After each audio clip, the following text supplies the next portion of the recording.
गांव में सुबह की हरी धूल पर सूरज की किरणें झिलमिला रही थी। 18 वर्षीय सीमा एक किसान परिवार की बेटी थी। पिता खेत में हल चला रहे थे और मां आंगन में रोटियां सेक रही थी। सीमा के सपने बड़े थे, पढ़ाई और शहर में कुछ बड़ा करने का, पर सीमित संसाधनों और समाज की उम्मीदों ने उसे डगमगा दिया। लड़की को पढ़ाने में भी पैसे गंवाए, लड़की की शादी कर दो, पढ़ाई क्यों? यही बातें गांव के बुजुर्ग कहते रहे। सीमा के मन में डर बैठ गया कि क्या वह सच में आगे बढ़ सकती है। एक दिन गांव में आई मिस रीता, एनजीओ की शिक्षा कर्मी, जिन्होंने सीमा को पढ़ाई के लिए शहर भेजने का प्रस्ताव रखा। उन्होंने बताया कि पढ़ाई से ही गरीबी की जंजीरों को तोड़ा जा सकता है। मिस रीता का आत्मविश्वास सीमा के भीतर दीपक जला गया। सीमा ने हिम्मत जुटाई और एक छोटे शहर की सरकारी कॉलेज में दाखिला लिया, व्यापार और वाणिज्य विज्ञान के कोर्स में। पर वहां उसका सामना शहर की तेज लाइफस्टाइल और महंगे खर्चों से हुआ। किराए के कमरे, कॉलेज की फीस और पुस्तकें, सब कुछ भारी लगने लगा। बड़े शहर की जिंदगी सीमा के लिए किसी नए युद्ध भूमि से कम नहीं थी। छोटे से गांव से आई सीमा को एक साथ कई चुनौतियों का सामना करना पड़ा। किराए का कमरा 3 और लड़कियों के साथ साझा करना पड़ा, जहां न तो पर्याप्त जगह थी न ही शांति। कॉलेज में पढ़ाई का स्तर अलग था, अंग्रेजी माध्यम, तकनीकी शब्दावली और हाई क्लास माहौल, जिसने सीमा को शुरू में हीन भावना से भर दिया। ऊपर से समाज का ताना बाना भी साथ था। कुछ सहपाठी कहते, गांव की लड़की ट्यूशन पढ़ा के खर्च कैसे चलाएगी? लेकिन इसी कठिन समय में उसे कुछ सच्चे सहयोगी भी मिले। मिस रीता ने उसका साथ कभी नहीं छोड़ा और उसे बच्चों को पढ़ाने की ट्यूशन दिलाई, जिससे उसका कुछ खर्च निकलने लगा।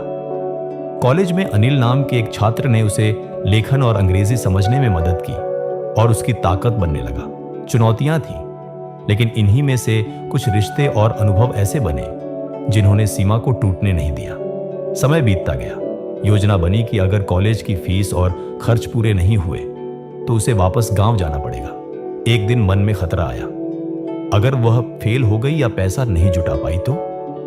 उसकी नींद उड़ गई। फाइनल परीक्षाओं से 1 महीने पहले मैनेजमेंट की पेपरों में से एक इतना कठिन निकला कि सीमा को डर लगा कि इस एक पेपर की वजह से पूरा परिणाम खराब हो जाएगा। गहरी रात में वो गांव वाले पुराने हॉस्टल रूम में कंप्यूटर स्क्रीन के सामने घंटों बैठी, नोट्स, पीडीएफ, ऑडियो ट्यूटोरियल साथ ली। वह दिन रात एक कर दी। परीक्षाओं के नतीजे जब आए तो सीमा चौंक गई। उसने पूरे कॉलेज में 3रा स्थान प्राप्त किया। साथ ही उसके ट्यूशन क्लास के स्टूडेंट्स की संख्या बढ़ गई, जिससे महीने का खर्चा आराम से भाग गया। यह उसका पहला इनसाइड जर्नी था। सीमा ने सोचा, क्या वह अब यहीं रुक जाए या अपना सपना पूरा करे? उसने तय किया कि एमबीए जरूर करेगी और अपने गांव और किसान परिवार की जिंदगी में बदलाव लाएगी। एमबीए में दाखिला लेने के लिए नया फाइनेंशियल एड लिया। नए शहर, नए दोस्त, नए पाठ्यक्रम, हर चीज चुनौतीपूर्ण थी। एक ऐसे समुदाय में जहां प्रतियोगिता भीषण थी, सीमा को दोबारा अपने आप पर शक हुआ।